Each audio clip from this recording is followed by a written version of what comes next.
The thing that has worked for me is to remember the hard times. Anything big that would happen, I would always take a moment and I'd just remind myself, all right, I was evicted when I was 14. We were kicked off the island. We couldn't live in Hawaii. Had no place to live. A lot of shit happened then when I moved to Nashville. I was arrested multiple times by the time I was 16 years old. Like, I remember that. And it allows me then to be present in the moment and understand, holy shit, the stuff I have around me right now, this is the shit that I dreamed of when I was a kid. I am here. I played for University of Miami, played for great teams. Warren Sapp, Ray Lewis, they were my teammates. They were balling. Warren Sapp was playing tight end that time. I was starting defensive tackle. Yeah, they moved him over to D-line. And he looked at me, he's like, yo, dude, I'm gonna take your spot. I said, you ain't taking my fucking spot. He said, I'm gonna take your spot. I said, no, you ain't. We battled, and he took my spot. Now you can imagine how that fucked with me, because there goes my opportunity.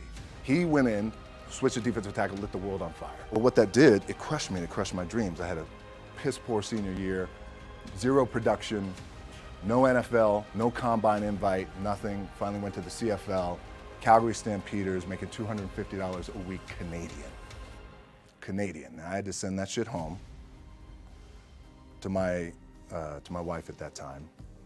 Had no money. So I remember that. When I got cut from Canada, I had $7 in my pocket. And I always tell that story. So now my production company is $7, advertising agency is $7, everything is $7. So I always remember that. What helps me is to keep the hard times in the front of my mind, because it allows me to go into these big moments that I've worked my ass off, and you guys have worked your ass off. It allows me to go into these big moments with a different perspective. But the key with me is just always finding what the anchor is. And the fucking anchor is getting up at 4 o'clock in the morning every day before anybody else and grounding my thought process is in the no one will outwork me. No one. I love and I respect you guys. You motherfuckers won't outwork me. All starts with this. 2 hands, putting it to work. The anchor for me has always been the work in terms of the weight room training. So when I first started wrestling, I was 6 years old, rolling on the mats with my dad. My old man, a lot of you guys won't know this. Yeah, Rocky Johnson. My old man was Rocky Johnson. He was the first black WWF at that time. First black WWE tag team champions with Tony Atlas back in 1983. My uncles were wild Samoans. I come from a long line of pro wrestlers. But before the wrestling part happened, I was just in the gym putting in the work. At 6 years old, rolling around on the mats. And finally when I could touch weights at 13, that's what I was doing. But the weight part for me and the gym part has always been, has to be the anchor for me. Because again, it allows me, what's that? Yeah. It allows me to keep everything grounded. Film gives me the biggest opportunity to make the biggest impact, global impact. I don't want to make small movies. I love and respect our movie business, but I want to make big movies that do well, and when they do well, it's not the money thing, because we have money, right? Money's good. Money's good. It ebbs and flows. It's the idea that I can impact as many people as possible with a big global movie.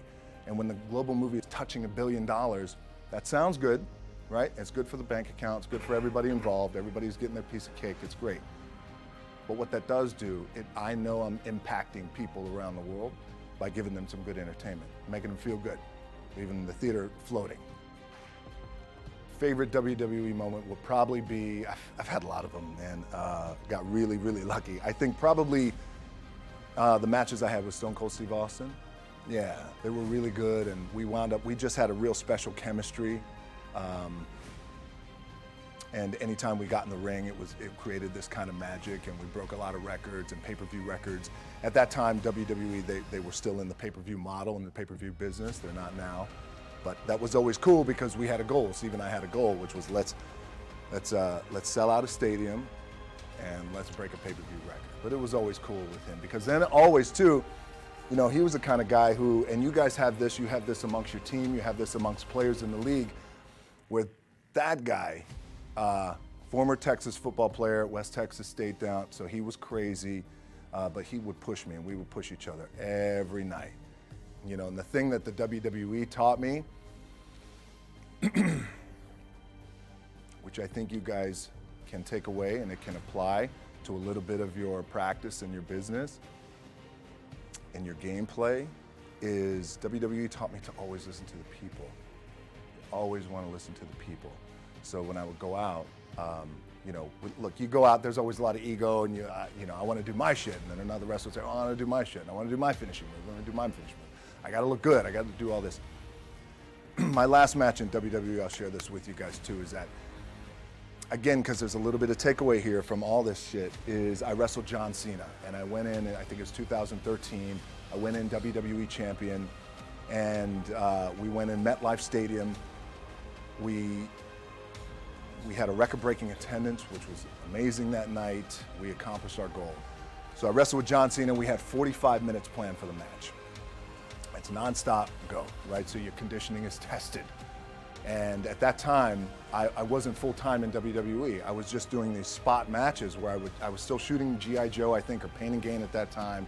Or, it was Fast and Furious 6 in London. Had to travel in the ring, get all my ring work in, travel back to shoot Fast and Furious, then back, WWE Raw, doing those shows. The big build up to WrestleMania against John. We get to MetLife Stadium. It's a big night. This is it. It's game night, right? It's championship night for me. 45-minute match planned out. There's no cut. There's no, all right, well, let's pick it back up tomorrow. You know, it's go time. It's just like you guys in a game. At the 15-minute mark, bang! I feel something pop. I'm like, boom! What the fuck? I'm laying there, and both of us are out.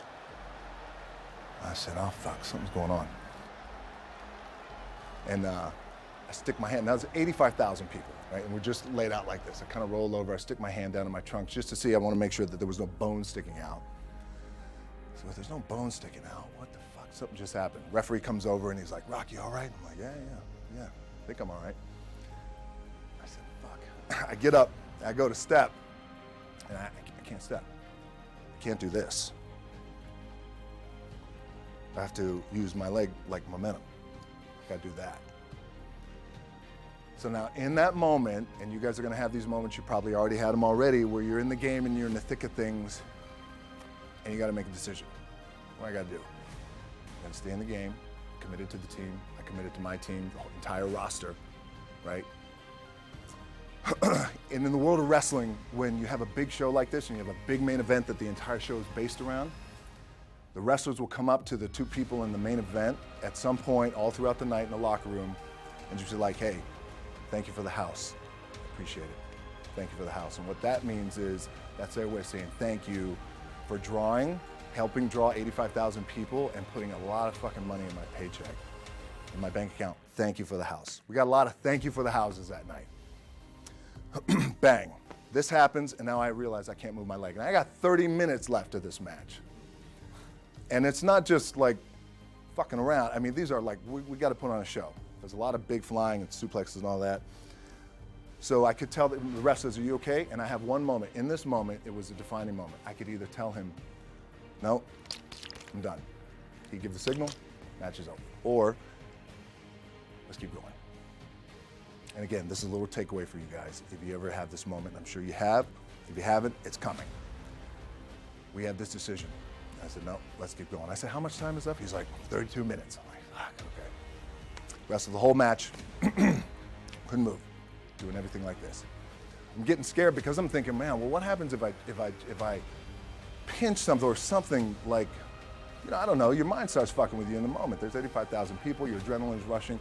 Thinking, man, what happens if I'm gonna lose my leg or some shit like this, if I've just done something to my artery? Final move of the match is his big finishing move, and I remember I'm getting up and I'm turning like this because I have to fall into him. He's gonna hit me with his big finisher. It's like a massive suplex where I go over his head and fucking slams me down. And I remember turning into John, and he says, and I remember thinking to myself, God, please don't let this be too bad. Just take care of me. Take care of me. Bang! I feel boom! Now I don't know what the fuck just happened. Now luckily the match is over. He pins me, 1, 2, 3. Comes in the back, I get to the back, I can't move. Now I'm getting a little nervous. And doctors come in. John comes in. You okay? He comes in. We always like to celebrate with booze. He brings like moonshine, like legit moonshine. It's like crazy white boy shit that they bring, like in a jar. This is moonshine. Hey, let's have some moonshine. It's okay. Don't know what's happening. Rush, get on a jet, rushed home to my doctor's down in Florida, and get an MRI. Find out that I have completely torn my adductor, the top of my adductor and my top of my quad off my pelvis. Yes, really, really fucked up. So it's a very long story to tell you. What I was proud of was to walk out on my own, but not only that, but in this fucking moment where the odds are against you, people are watching, your team's depending on you, you either say, I'm done, or this shit, whatever the fuck is going on, it's temporary, and it may fuck me up at some point down the road. But I'm not gonna let this opportunity go by without giving it my all. Look, at the end of the day, like again, it's the kind of stuff that I talked about at top is I have to hold on to my dad in his pickup truck came down 4 o'clock in the morning, picked me up in Miami from Tampa. We lived in a little shitty apartment in Tampa. He drove down in his little pickup truck to Miami to get me when I was cut from the CFL. And I thought, well, fuck. I leave home like you guys left home. I'm ready to tackle the world, to get after it, achieve my dreams and goals. Fucking crushed by 22, 23 years old. Now I gotta move back in with my mom and dad. I played on great teams though. Wait a second, this is not supposed to be my future. I'm supposed to be in the NFL right now. I'm supposed to be making a lot of coin and buying my parents shit, buying me shit, taking care of my wife, but it never happened. So I pulled out my wallet, I thought, well, let me see how much money I have. I opened it up, I had a 5, a 1, and change. I'm not fucking around, and well, at least I rounded up to $7. But I thought, God, ain't this a bitch? I got $7 in my pocket. Where the fuck do I go now? What do? I can't go back to CFL, because the point comes where you hear that voice, big run's over. Like, you're done, right? So I heard that voice. So as Coach was saying, man, I hold on to that shit, I'm telling you. At some point, you gotta be fucking tired of not being number one. You have to be, and you gotta fucking play angry, and I play angry. Now, I'm cool and calm with my approach, and when I step out on my field, which is a set, or, like, there's some, and you're always gonna have haters, and haters are like, well, God damn, man, how many movies are you gonna make, or how much shit are you gonna do? Like, you do a lot of shit. I say, yes, it's my ambition. Of course, why not? I could do it. Yeah, I love what I do. And not only that, but in what world do we not work every day? It doesn't mean, it's just like you guys in the off season. You gotta work every fucking day. It doesn't end. My back is up against this thing, and I started to play angry, by the way, and I still play angry. My last match, Brock Lesnar, transitioned, and I realized if I had to be great at something, I wanted to be great in this world of Hollywood and movie making and producing and entertainment, I had to commit. And like you guys have to commit. Obviously, you commit to something, commit to the goal. So I quietly retired. 2 years later, I thought, what the fuck did I do with my career? Because my movies were not doing well. I was written off. It was around 2006, 2007. I was like, God damn. I pulled a Jim Brown. I left when I was on top, like number one in the wrestling business, and I left. It was a ballsy, gutsy, some call it stupid move. But I had to commit and I had to follow what was in my gut. And at that time, I'll share this with you guys, and Will Smith is my boy, and I sat down at that time with the agency I was with, and they said, what do you want to accomplish? I said, I want to accomplish the world. I want the world, and I want Will Smith's career, and I said, and I mean this respectfully because I know he's here at this agency with us, I want to do it bigger and better. And they looked at me like I had 3 fucking heads, and they were like, okay. But I still stayed focused, and I still had still put in the hard work with my 2 hands, and that's it. And that's what it comes down to with you guys too. Look, I appreciate you guys giving me the time. I enjoyed this back and forth, rapping a little bit. But the one thing I do want to leave you with is, as you guys know, there's nothing you can't accomplish. You're going to go on, you're going to become world champions.